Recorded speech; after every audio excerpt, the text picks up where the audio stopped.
قومي تسمعين ايش ليسى؟ قومي يلا تسمعين؟ يلا الصبح قومي يلا قومي خذي شغلك وقومي قومي تسمعين ولا لا؟ وليسى؟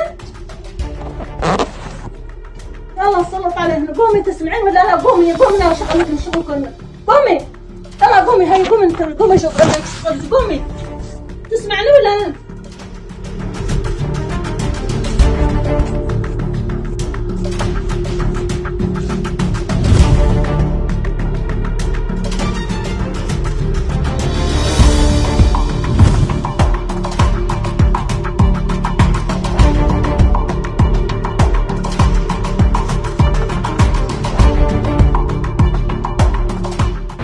Magandang hapon po, ma'am. Kailan po ninyo natanggap yung video galing po sa kapatid nyo si Rowena? September 2 po. Gano'ng katagal na po yung kapatid nyo? 5 days na po hindi na namin siya nakita naka-online. Kailan po siya pumunta ng Riyadh? Nag 4 months po siya sa 19. Nakita ko po yung video, kaya po uminit ang ulo ko. Ma'am, sabi ko talaga hindi pwede. Sinasambunutan siya tapos may hawak na stick. Dinuduro-duro siya, hawak yung stick. Tapos yung pagsabunot doon, nainit po yung ulo ko. Grabe Kaya po, nga po kami lumalapit sa'yo ay tuloy para matulungan yung kapatid ko. Yes, ma'am. Para pauwi na po. Ano ra po ang dahilan? Bakit po pinagmamalupitan po yung kapatid niyo, ma'am? Ba't po siya pinag-initan ng kanyang Hindi na kasi binanggit sa akin kasi pinasa lang po yung bilis sa akin. Yun lang po. Tapos wala na siyang nabanggit. Okay, sige po. Ma'am Christine. Oh, hello sir, good afternoon. Okay, pauwi na po natin to. Si Ma'am Rowena. Yes sir. For repatriation naman po talaga siya sir. Good, good. So gusto ko po by... And then Sir Rafi, inform lang din po namin kayo na ang sinasabi po ng kapatid, I'm sorry po Sir Han, gusto ko lang po ipaliwanag yung sa side po namin. Ang sabi po ng kapatid Sir, na-receive po nila yung video, September pa po. Pero nakipag-cooperate po sa amin nakipag-coordinate po sa amin yung kanilang kamag-anak last August 2 lang po. Which is August, nung Tuesday lang, I mean. And then same day po, meron po ako nakausap, which is yun yung husband niya. Okay. Okay, and then in-inform ko po yung husband niya that we already taken action.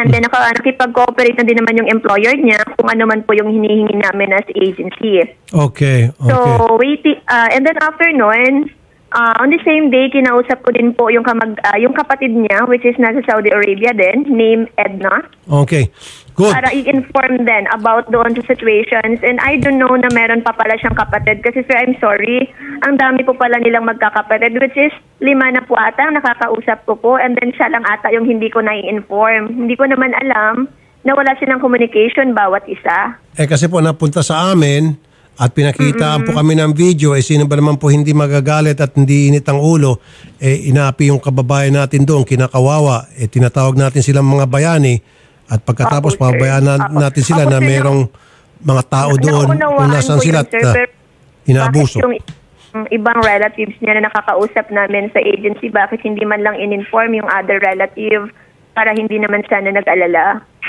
Pero siya po'y makakauwi na in the next few days. Sir, waiting na lang po kami sir na dalhin po siya ng employer niya sa office namin sa Riyadh, sa Tariq Al Musharraf, and after that, we will process po the repatriation po immediately ng applicant. Waiting na lang kayo na dalhin siya ng kanyang employer sa inyo pong counterpart office. Counterpart office. We will negotiate kay employer. Okay, waiting. Since August nyo pa natanggap yung sumbong, hanggang ngayon, waiting pa rin kayo sa amo. Sir, Na idadalhin yung worker dyan sa inyo, sa counterpart ninyo sa Riyadh. Tuesday lang po namin natanggap ang complaint. Same day po, nakipag-negotiate naman po si employer na kung ano yung kagustuhan namin, ibibigay niya naman po sa amin. Okay nga ma'am, Tuesday nyo natanggap. Friday na ngayon. Gusto ko po, ngayong araw na mismo, sunduin na po. Ngayon. Wag na po magbukas to. Ngayong araw po. Kasi nakita ko naman po kung paano pinagmalupitan yung kababayan natin Dinuduro-duro ng kahoy tapos sasambunutan. Ngayon na po, hindi ako papayag na ipapabukas pa to. I will inform the counterpart agency, sir, to rescue the applicant agad po. Thank you po, madam. Sir Arnel, magandang hapon. Sen, ito po, kinuha ko yung detalye niyan. Medyo talagang makakasuhan ito dahil dalawa pala yung dinala dyan sa mother ng original na employer, which is bawal na bawal. Kaya yung agency magpapaliwanag kayo paano nangyari ito na siya ay nilipat sa Taif. Ang layo nito. Kinalampag ko na ho yung ating Riyadh office at alam ko naman dapat ito talaga ngayon na ay takbuhin doon. Yun nga lang po, Sen, malayo ho itong Taif at tatakbuhin na ho natin. Ay, We will compel the Saudi agency to present her sa ating OWA Riyadh office at malamang makakasuhan niya. Ay, salamat. O nga po, kasi kung patatagalin pa natin si Arnel, Kasi hindi po pwede lipat-lipat. ilang oras o araw na siya saktan-saktan, kailangan agad-agad ma-pull out na siya. Matigil na po yung pananakit. At saka tingnan po kung pwedeng makasuhan itong agency. O doon, nakababanggit nyo na po na meron palang pangapaglabag. Di ba, Sir Arnel? Paglabag ho ito na malinaw dahil nilipat ho yung dalawa pala yan. Nilipat nila sa mother ng original employer. Kumbaga kung saan sila nagtatrabaho ngayon, hindi yan yung nakaregister.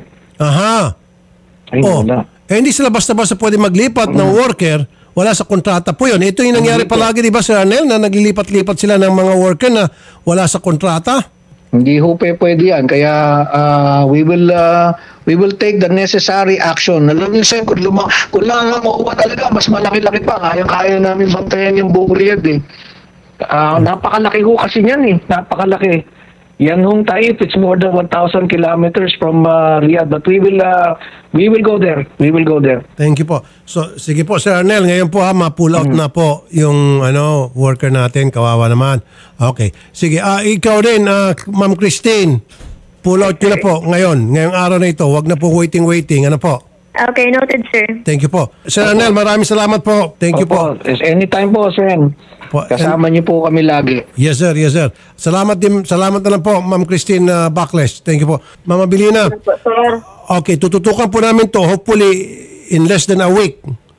Baka next week po, andito na yung sister nyo, okay? Okay, salamat po, Idol. Magandang hapon po, ma'am.